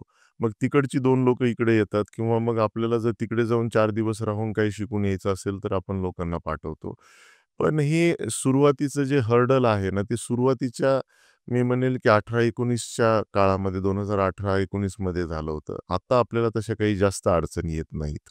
इथेच आपण पूर्णपणे सगळ्या गोष्टी सॉल्व्ह करू शकतो. ओके. आता ह्या सगळ्या गोष्टी करत असताना आपण जेव्हा जर्मन तंत्रज्ञान इंडियामध्ये वापरतोय, तर जसं मेक इन इंडियाचं व्हिजनच हे आहे, की आपल्याला इम्पोर्टिंग कमी करायचं आणि एक्सपोर्टिंग वाढवायचं आहे हो. आपल्याकडून. तर मग ह्यामध्ये टॉरल इंडिया किती मोठ्या प्रमाणात आता रोल प्ले करतीये, की काय-काय अशा गोष्टी होत्या ज्या आपण इम्पोर्ट करायचो आधी इंडियामध्ये आपल्यासाठी, त्याला टॉरल इंडियाने सबस्टिट्यूट बनवून आता स्वतःच मेड इन इंडिया चालू केलं. आता एनर्जी एक सेगमेंट असा आहे, की भारतामध्ये इयर ऑन इयर 15% ग्रोथ आहे त्याला. कारण आपण पाहिलं असेल, की माननीय पंतप्रधान पण 2014 मध्ये जेव्हा त्यांनी PM ऑफिस जॉइन केलं, त्यांचं एक स्टेटमेंट होतं, की असे कित्येक हजारो खेडे आहेत भारतामध्ये, ज्यांच्यापर्यंत इलेक्ट्रिसिटी पोहोचली नाही. जिथे पोहोचलेली आहे, तिथे स्टेबल इलेक्ट्रिसिटी नाही, क्वालिटी सप्लाय नाहीये. आज आपण इंडस्ट्रियलायझेशन, मॅन्युफॅक्चरिंग सेक्टर वाढवायचं म्हणतोय किंवा AI असेल, डिजिटलायझेशन असेल. आज वायफाय शिवाय दुनिया चालू शकत नाही. तर यासाठी काय लागतं, ते इलेक्ट्रिसिटी लागते. पण आपल्याकडे आज सुद्धा ती स्टेबिलिटी आणि क्वालिटी सप्लायचे इश्यू आहेत. तर ते सॉल्व्ह करायचे असतील तर एनर्जी इन्फ्रास्ट्रक्चर हे स्ट्रॉंग झालं पाहिजे, खूप स्टेबल झालं पाहिजे. तर त्यासाठी GIS gas insulating switch gear जी आहे ती स्टेबल टेक्नॉलॉजी आहे to to supply the electricity. थोडं एक आमच्या प्रेक्षकांसाठी सिंपल भाषेमध्ये सांगू शकता जी-आय-एस नक्की काय असतं? जी-आय-एस आणि ए-आय-एस अशा 2 टेक्नॉलॉजी असतात. ए-आय-एस म्हणजे एअर इन्सुलेटिंग स्विचगिअर आणि जी-आय-एस म्हणजे गॅस इन्सुलेटिंग स्विचगिअर. ए-आय-एस आपण सबस्टेशन नेहमी पाहतो मोकळ्या मैदानामध्ये अशा ट्रान्सफॉर्मर, ते कंडक्टर लावलेले असतात आणि दूर-दूर ठेवलेले असतात. त्यामुळे ते इन्सुलेट होतात हवेने, एअर ओके. इन्सुलेटिंग.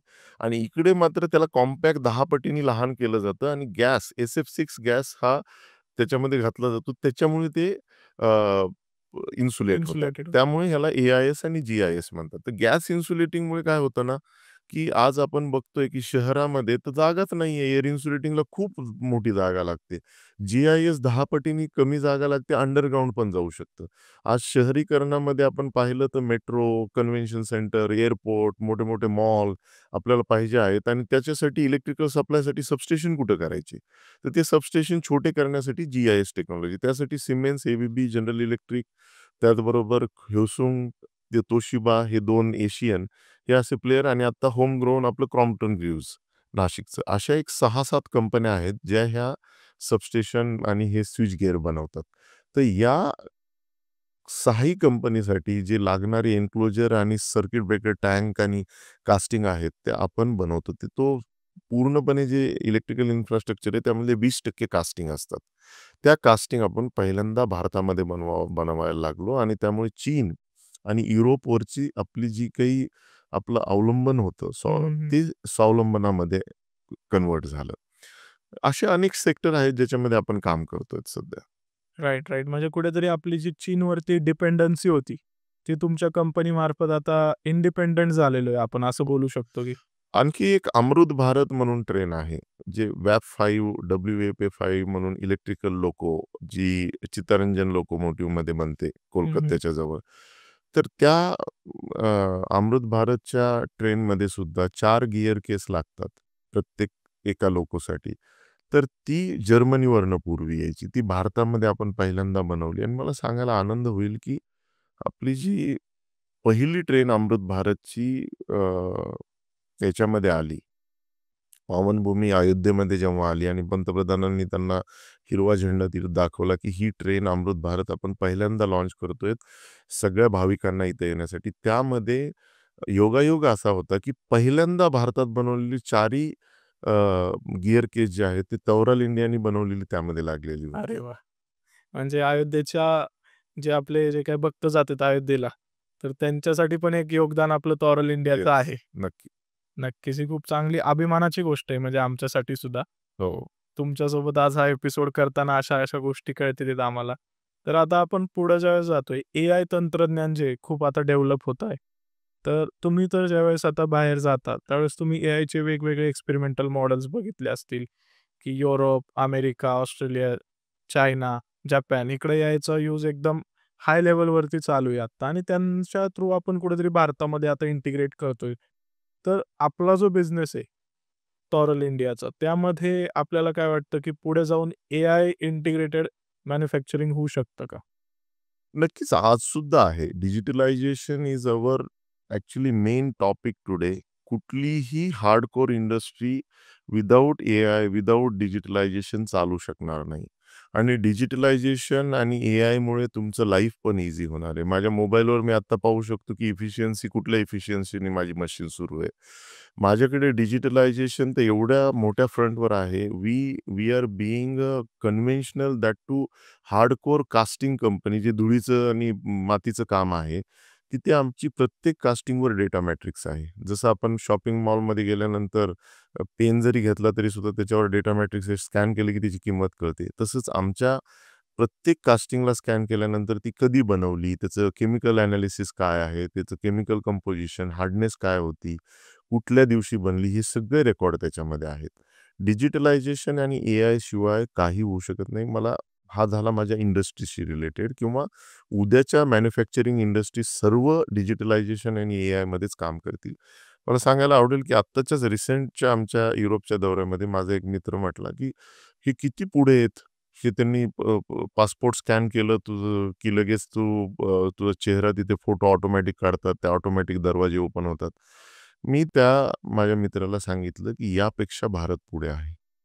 आपण बघितलं, की यात्रा एकदा जर तुम्ही व्यवस्थित केलेली असेल, आणि तुमचं जर एकदा ते डेटा मॅट्रिक्स जे ट्रॅव्हल बोर्डिंग कार्डचं जर तुम्ही त्याच्यामध्ये स्कॅन करून तुमचा फोटो तो ऑलरेडी असतो आधार कार्डशी रिलेटेड.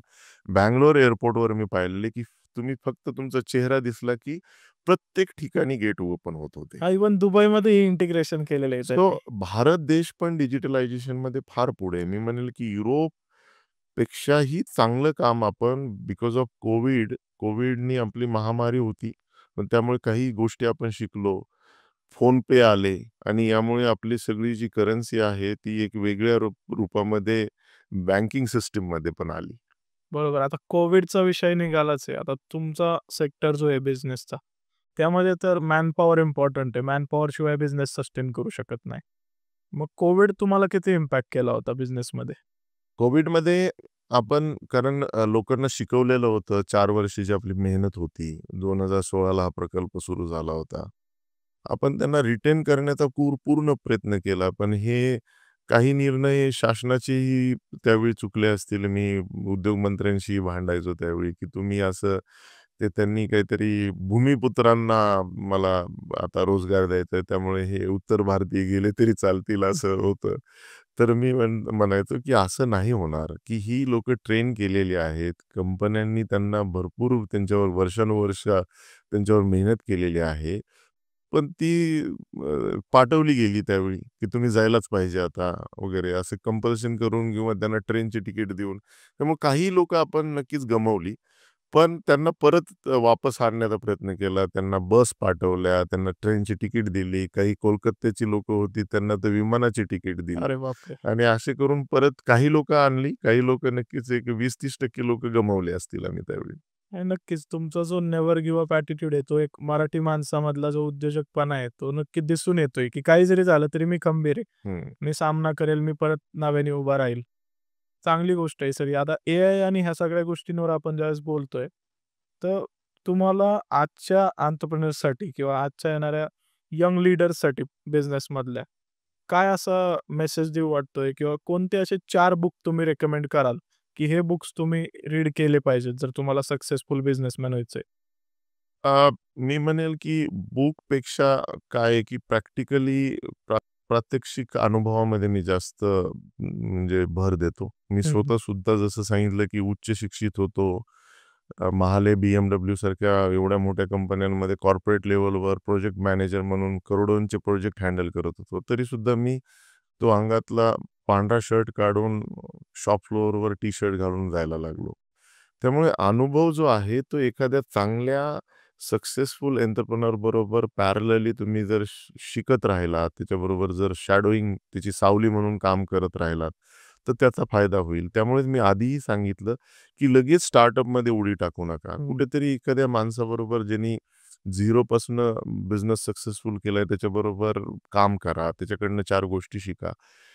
राहिला प्रश्न बुक रीडिंगचा, तर मी नेहमी मोठ्या-मोठ्या लीडरच्या ऑटोबायोग्राफी असतील, बायोग्राफी असतील यामधनं खूप जास्त इन्स्पायर होतो. मी जर्मनीमध्ये असताना इतिहासामध्ये पानिपत हे मला खूप आवडलं पुस्तक. पानिपत पूर्णपणे वाचलं. त्यामध्ये सगळ्या ज्या त्या भाऊसाहेब असतील, हे असतील, त्यांच्यासुद्धा ज्या काही कला होत्या, लीडरशिपच्या स्टाईल होत्या, त्या युद्धामध्ये पण आपल्या चुका काय झाल्या, याच्यावर पण अभ्यास चांगला केला पाहिजे. नेहमीच सक्सेसफुल स्टोरी आपण नेहमीच ऐकतो, पण फेल्युअर पण ऐकले पाहिजे. त्यातमधनं शिकलं पाहिजे. त्याचबरोबर बराक ओबामाचं ड्रीम फ्रॉम माय फादर हे चांगलं पुस्तक आहे. त्याच्यामध्ये त्याचं स्ट्रगल दिसतं, की तो कुठल्यातरी केनिया देशामधनं त्याचे वडील आलेले होते. आई जी होती ती व्हाईट अमेरिकन होती.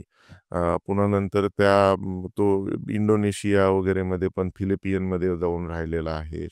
तर त्याचा जो तो अनुभव आहे, तो ग्रास रूटपासून कसा गेला म्हणजे कारण तो म्हणतो, की मला चिकन किंवा चिकन बर्गर खाताना मला डायरेक्टली ती टिक्की अशी यायची त्यामुळे मला वाटायचंच नाही. पण मी फिलिपियनमध्ये जेव्हा पाहिलं, की ते कोंबड्याला मारून पुन्हा नंतर त्याचं मीठ बनवावं लागतं, तेव्हा मला असं वाटलं, की अरे काय डेंजरस आहे.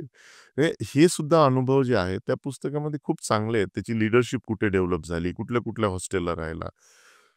त्याचबरोबर हार्वर्ड बिझनेस स्कूलमध्ये डिस्कव्हर युअर ट्रू नॉर्थ हे पण एक बिल जॉर्जचं चांगलं पुस्तक आहे, ज्याच्यामध्ये लीडरशिपचे चांगले तुम्हाला धडे मिळतील. आणि आपल्या भारतामध्ये सुद्धा यू कॅन विन हे शिव खेराचं चांगलं पुस्तक आहे. हे मी तर काही वाचलं नाही. पण माझ्या मुलाला मला एकाने कुणीतरी आता रिसेंटली गिफ्ट दिलं आणि माझ्या मुलाने आता ते पूर्ण वाचलं मागच्या 15-20 दिवसामध्येच. तो 15 वर्षाचाच आहे, पण तो म्हटलं खूप इन्स्पायर झालो आणि I can see a lot of change in him. So अशी पुस्तकं नक्कीच वाचल्याने फायदा होईल आणि त्याबरोबरच तुम्ही थोडंसं प्रॅक्टिकल नॉलेज पण घेतलं पाहिजे. अच्छा. आणि विंग्स ऑफ फायर पुस्तकबद्दल ऐकलंय का तुम्ही? हो. डॉक्टर ए-पी-जे अब्दुल कलाम हे तर फारच मोठे शास्त्रज्ञ आणि आपल्या सर्वांसाठी ते गुरु आहेत. मला 2005 मध्ये मी स्टुडंट लीडर होतो कॉलेजचा आणि मला त्यांच्याबरोबर एक 10-15 मिनिट स्पेंड करायचा योग आला. ते कारण आमच्या COEPला 150 वर्ष झाले होते आणि त्या अ, अनुषंगाने ते आमच्या कॉलेज कॅम्पसवर आले होते. तर त्यांच्याबरोबर मी जेव्हा 10 मिनिट स्पेंड केले, तर ती एक इन्स्पायरिंग पर्सनॅलिटी कशी असू शकते. त्या कार्यक्रमामध्ये त्यांची वाट पाहण्यासाठी त्या तत्कालीन मुख्यमंत्री विलासराव देशमुख अशी मोठी-मोठी व्यक्ती उभी होती. पण ते सर्वांना बाजूला सरकवून विद्यार्थी म्हणून आमच्याकडे पहिल्यांदा आले. त्यांनी विचारलं, "which branch you are in? Which year? What is your future dream?" आणि मेटलर्जी म्हटल्यानंतर ते म्हटले होते, "it is a future of India." Metallurgy is very important branch, जी की लोकांना कळत नाही. लोकांना आज पण असं वाटतं, की मेटलर्जी अशी ब्रँच असते का? काय असतं असं? पण मेटलशिवाय इन्फ्रास्ट्रक्चर असेल, हेल्थ केअर असेल किंवा मॅन्युफॅक्चरिंग सेक्टर असेल, ऑटोमोटिव्ह असेल, काहीच बनू शकत नाही. तुमच्या कॉलममध्ये जर स्टील नसेल, तर तुमचं कॉलम बनणार नाही. तुमच्या गाडीमध्ये जर तुमचे पार्ट नसतील ॲल्युमिनियमचे, पिस्टन आणि इंजिन ब्लॉक, तर कार बनणार नाही. हेल्थ केअरमध्ये MRI मशीन आहे, त्याची गॅन्ट्री ॲल्युमिनियमची आहे किंवा मेटलचीच आहे. मेटलशिवाय कुठलंही क्षेत्र पूर्ण होऊ शकत नाही. नक्कीच. म्हणजे कोणत्याही क्षेत्रात जरी तुम्ही गेलात, तर मेटलशिवाय तुम्हाला पर्याय नाहीये. या गाड्यांच्या बॉड्या तुम्ही कार्बन फायबरनी बनवू शकता लाईट वेट करायला. पण तुम्हाला मेटल इंजिनमध्ये लागणारच आहे. तर तरी कार्बन फायबरमध्ये भविष्यामध्ये करू सुद्धा आपण. पण ते कार्बन फायबर बनवण्यासाठी सुद्धा तुम्हाला जे काही मेटलर्जिस्ट लागणार आहेत त्या संशोधन करण्यासाठी. आपण ज्या माईकमध्ये बोलतोय त्याला पकडणारा सगळा तो जो काही होल्डर आहे तो पण ॲल्युमिनियमचाच ते सॉरी स्टीलचा आहे, मेटलचाच आहे. Right, right. नाही, नक्कीच म्हणजे ॲल्युमिनियम, स्टील असेल किंवा कोणतंही मेटल. कुठलंही मेटल असतं. त्याचं यूज केस खूप हाय आहे आपल्याकडे इंडियामध्ये किंवा ग्लोबली सुद्धा. So business is like never ending त्या केसमध्ये. आता तुम्ही जसं ए-पी-जे अब्दुल कलाम सरांचा रेफरन्स दिला, तुमचं जे काही त्यांच्यासोबत कन्व्हर्सेशन झालं. असं अजून कोणते आपले भारतीय किंवा ग्लोबल लीडर्स आहेत, ज्यांच्यासोबत तुमचं एक थोडंसं इंटरॅक्शन झालंय आणि त्यातून तुम्हाला काही इन्स्पायरिंग मेसेज मिळाला असेल किंवा एक फनी इन्सिडेंट असेल जर का? अ, तसं पाहायला गेलं तर काय की आपण इंजिनिअरिंग किंवा मॅनेजमेंटमध्ये वगैरे बाबा कल्याणी असतील, त्यांच्याबरोबर माझं 2-3 वेळा इंटरॅक्शन झालं किंवा मी त्यांच्या कंपनीमध्ये भारत फोर्जमध्ये इंटर्नशिप करत असतानाचा एक इन्सिडेंट सांगतो, की आपण सहसा मोठी लोकं आली की लगेच उभे राहतो. तर त्यांनी आम्हाला सर्वांना बसवलं. म्हणे, "तुम्ही बसा. मी इथे आलोय तुम्ही किती चांगलं काम करताय हे बघण्यासाठी आणि तुम्ही मी आल्यामुळे डिस्टर्ब होऊन काम थांबवताय. तर हे तर उलटंच होतंय म्हटले. जेव्हाही मी इथे येईल, तेव्हा तुम्ही आपलं काम करा. मला रिस्पेक्ट नका देऊ. माझा रिस्पेक्ट तेव्हाच होईल जर तुम्ही काम पुढे करत राहिलात तर. वाह! तर या गोष्टी खूप शिकण्यासारख्या आहेत. माननीय पंतप्रधानांना 2-3 वेळा विदेशामध्ये भेटण्याचा योग आला किंवा इथे पण आला. अ, नरेंद्र मोदींचं नाव सर्वांनाच खूप मोठं चांगलं परिचित आहे, की त्यांनी कुठल्या स्ट्रगलमधनं आणि कुठल्या संघर्षातनं एक लीडरशिप डेव्हलप केलेली आहे. आणि त्या माणसाचं नॉलेजसुद्धा किती सखोल आहे, हे म्युनिकमध्ये आम्ही भेटल्यानंतर त्यांना मी हा ॲल्युमिनियमचा प्रचार करण्यासाठी एक ॲल्युमिनियम मॅन, कास्टिंग मॅन बनवलेला आहे. तो मी दिला त्यांच्या हातामध्ये. एस-पी-जीचं फार जाळं होतं, तरीसुद्धा आम्ही त्या जाळ्याला थोडंसं भेदून, मराठी माणूस, संघर्ष करणारा, खेड्यातनं आलेला मुलगा म्हणल्यावर आपल्याला पर्याय. आमची तिथे बरीचशी मित्रमंडळी आहेत. आम्ही एकदम योजना राखली होती बरोबर आणि तो त्यांच्या हातात दिला. हातात त्यांना वाटलं वजनदार आहे म्हणून त्यांनी दुसरा हात लगेच लावला. मला खूप जास्त एम्पॅथी वाटली त्याच्यामध्ये, की त्या माणसाला असं वाटलं पंतप्रधानांना, की अरे, हा जड वस्तू एकटाच उचलतोय, मी हात लावतो ह्याला. हं. आणि त्यांनी दुसरा शब्द हा टाकला, की आपने क्या इसको प्रोटोटाइपिंग में 3D स्कैनिंग में बनाया है क्या? म्हणजे ती मूर्ती एवढी सुरेख होती. तर मी म्हटलं, "नहीं पंतप्रधान जी मोदी जी मैंने इसको कास्टिंग में बनाया." "अरे वाह! आपने तो बहुत सुंदर बनाया है." और मैं मतलब इस टेक्नोलॉजी को मैंने ये तंत्रज्ञान को यहाँ पे सीखा है, विदेश से सीखा हुआ तंत्रज्ञान अपने देश में इम्प्लीमेंट कर रहा हूँ। आप तो देश सेवा कर रहे हो। तो that was a compliment for me which I will cherish for the life moment, की पंतप्रधानांनी असं म्हणणं, की आप तो देश सेवा कर रहे हो. Right, right. म्हणजे ही खूप मोठी गोष्ट आहे, की आपल्या देशाचे एवढे जास्त काळ, दीर्घकाळ राहिलेले पंतप्रधानांकडून आपल्या कर्तृत्वाची ज्यावेळेस दखल घेतली जाते आणि एक रिस्पेक्टफुल ट्रीटमेंट दिली जाते त्या. दीर्घकाळ आणि सर्वात लोकप्रिय पण ना. आणि हो. आपण पाहतोय की मागच्या 10 वर्षामध्ये जे काही ट्रान्सफॉर्मेशन भारतामध्ये झालं ते नक्कीच इतिहासामध्ये फार वेळा त्याचा उल्लेख केला जाईल. नाही, नक्कीच. ही खूप इन्स्पायरिंग गोष्ट आहे. म्हणजे यंग ज्यावेळेस एंटरप्रेन्योर असतील, त्यांचं विजन कसं असतं, की एक बिझनेस सेटल करायचा, थोडंसं त्यातून फेम मिळतं, तुमचं टर्नओव्हर होतं. आज शार्क टँक इंडियासारखे जे काही ऑनलाईन शोज आहेत, ज्याच्यामध्ये येतात इन्व्हेस्टर्स समोर लोकं, ते त्यांचा बिझनेस प्रमोट करायला आल्यासारख्याच उद्देशाने येतात. म्हणजे 90% यूज केस जर तुम्ही बघितलं, लोकांचं त्या शोवर येणं आहे, की फक्त मार्केटिंग करायचंय मला, की माझा हा ब्रँड हं, आहे, मी हे हं. प्रॉडक्ट घेऊन आलोय. पण खूप रेअर असे आपण बघितलेत काही लोकं त्या पर्टिक्युलर शोमध्ये पण, की जे खरंच बिझनेस त्यांचा एस्टॅब्लिश केलेत. ज्यांना खरंच गरज आहे फंडिंगची, हं. ग्रो करायला. तर तुम्ही ज्यावेळेस इनिशियल डेजमध्ये तुम्ही मला मेन्शन केलं, की अशा-अशा गोष्टी चालू होत्या. तर आता तुम्ही ज्यावेळेस एवढं एस्टॅब्लिश स्वतःला केलेलं आहे, तर आता पण तुम्ही अजून एक्सपॅन्शन ज्यावेळेस बघताय, की आता तुम्ही इंडियामध्ये एक्सपॅन्ड करताय. नंतर कधीतरी तुमचंही विजन असेल, की ह्याला तुम्ही जर्मनीमध्ये पण एक्सपॅन्ड कराल, जे हब आहे हं, हं. वर्ल्डचं एवढं टेक्निकल. तर मग तिथं एक्सपॅन्ड करताना पण तुमच्या डोक्यात असं काही आहे का, की तुम्हाला फॉरेन इन्व्हेस्टर्स त्यावेळेस लागतील इन्व्हॉल्वमेंट त्यांची? आपल्याबरोबर आत्ता सुद्धा फॉरेन इन्व्हेस्टर आहेत आणि मला तो रिव्हर्स पाथ करायचा नाही. आता हा जो पाथ आहे तो मी नेहमीच म्हणत असतो, की आपण पाश्चिमात्य देशांकडे नेहमीच प्रगत देश म्हणून बघतो. हं, आता हा रिव्हर्स फ्लो सुरू झालेला आहे. पश्चिमेकडनं वारे जे आहे ते पूर्वेकडे येते.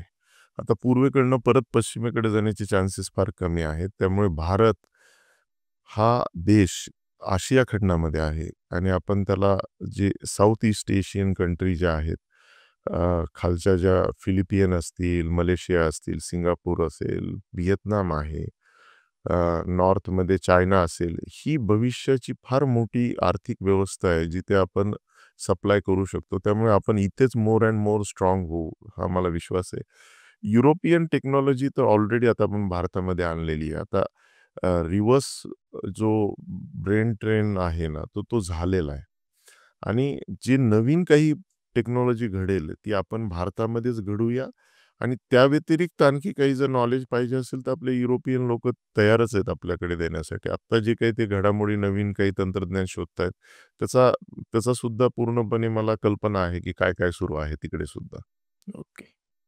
सो सर आता आपण भरपूरशा गोष्टींवर चर्चा केलेली आहे. एकदम मनोरंजक आणि एज्युकेशनल पॉडकास्ट झालेला आहे हा. यंग ॲस्पायरिंग बिझनेसमॅनसाठी, एंटरप्रेन्योर्ससाठी. तर आता प्रत्येकाला एवढा मोठा बिझनेस करताना कुठेतरी थोडासा ताण-तणाव येत असेल मनावरती. तर मग तुमची डिस्ट्रेस ॲक्टिव्हिटी काय असते ज्यावेळेस तुम्ही खूप जास्त प्रेशराईज फील करता?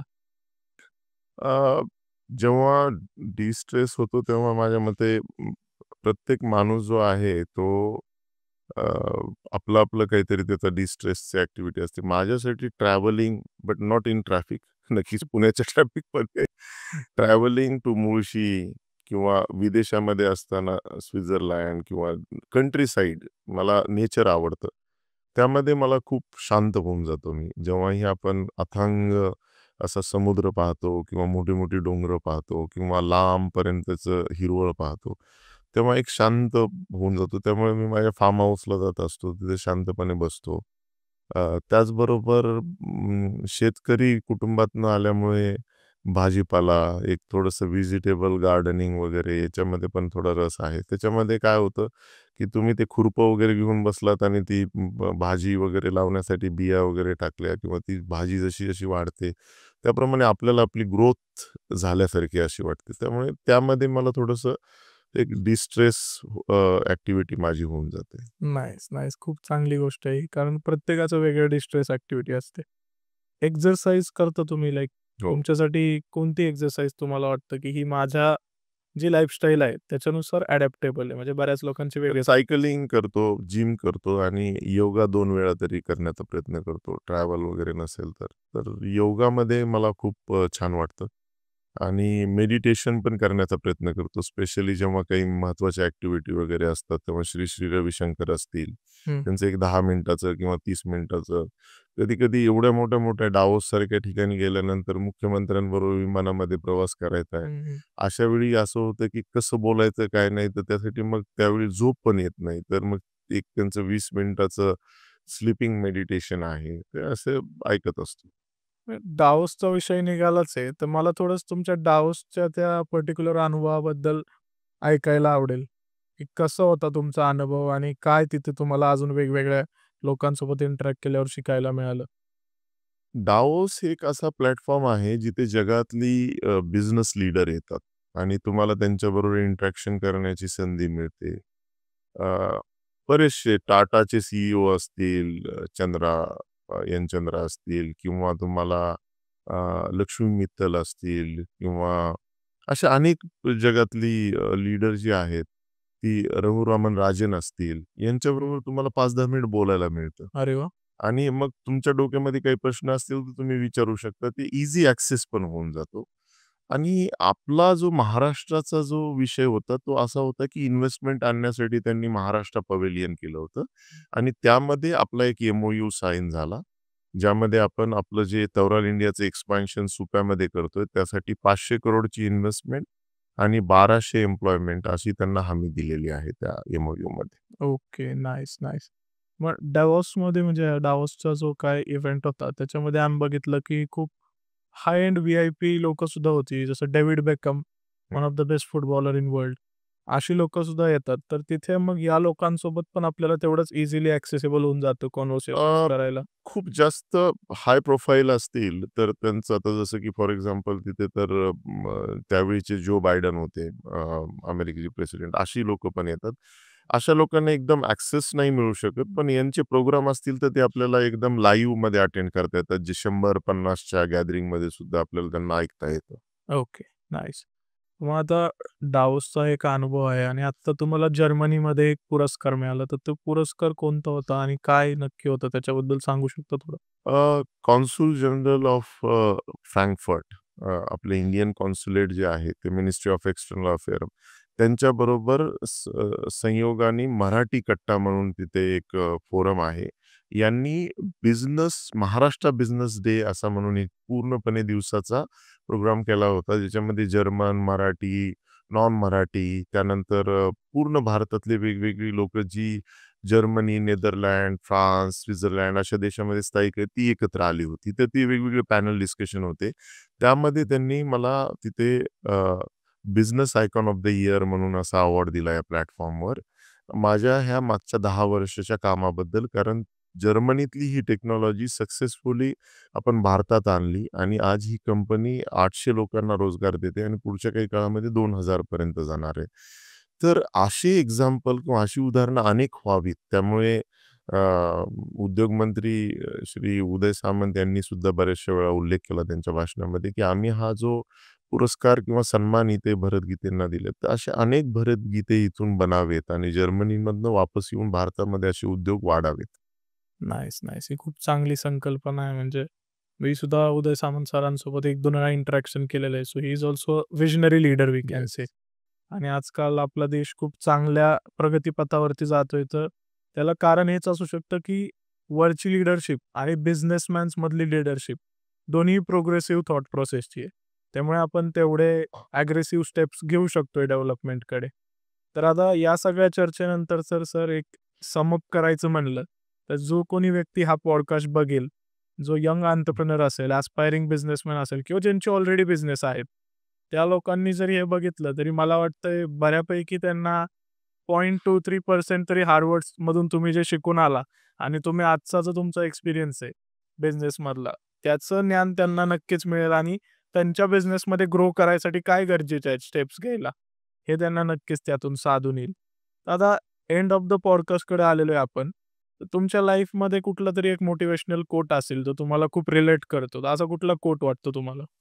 अ, मी नेहमी माझ्या ईमेल सिग्नेचरमध्ये पण पूर्वी लिहायचो. आता त्यावेळेस यंग होतो. ते एक फिल्ममधला डायलॉग आहे हॉलिवूडमधला. पण मला तो खूप आवडतो आणि हिस्टॉरिकल आहे. तो म्हणजे what you do in life echoes in eternity. म्हणजे आज जे तुम्ही करणार आहे, ते उद्याचा इतिहास आहे. हा जर आपण प्रत्येकाने आपल्या घरात सुद्धा विचार केला, की मी कसं वागलं पाहिजे आणि ती आपली भारतीय संस्कृती पण आहे, की मी आज चांगलं वागलं पाहिजे म्हणजे माझी पुढची पिढी मला अनुकरण करेल. त्याप्रमाणे आपण जे काही करतोय, ते अशा पद्धतीने सांभाळून करा, कारण त्याचा इतिहास जमा होणार आहे आज ना उद्या तो. Right, right. खूप सुंदर वाक्य आहे हे. आणि thank you so much sir. First of all तुम्ही आला आणि एवढ्या तुमच्या बिझी शेड्यूलमध्ये म्हणजे तुमचं कंटिन्युअस दौरे पण असतात. बाहेर विदेशात बिझनेससाठी टूर्स असतात. इंडियामध्ये पण तुमचे खूप मीटिंग्स वगैरे चालू असतात. त्यातून तुम्ही आमच्या गप्पा-गट्टाच्या प्रेक्षकांसोबत संवाद साधला आणि बरेचसे इन्स्पायरिंग आणि ॲस्पायरिंग अशा गोष्टी आपण डिस्कस केलेल्या आहेत लोकांसाठी. नक्कीच त्यांना शिकून या गोष्टींचा फायदा होईल. So thank so much sir तुम्ही आल्याबद्दल आणि आम्हाला खूप छान वाटलं. नक्कीच आपण कुठेतरी वेगळ्या अजून एका टॉपिकवरती लवकरच चर्चा करूया आणि प्रेक्षकांना सुद्धा सांगेल मी, की भरत गीते सरांसोबत आम्ही आत्ता इनिशियल पॉडकास्ट केलेला आहे. तुम्हाला अजून बिझनेसवरती कोणत्या टॉपिक्सवर चर्चा करायला आवडेल कमेंट करून सांगा. सो दॅट सर आणि आम्ही बसून मग त्याच्यावर वर्कआउट करून नवीन एखादा एपिसोड भविष्यामध्ये घेऊन येऊ. Thank so much.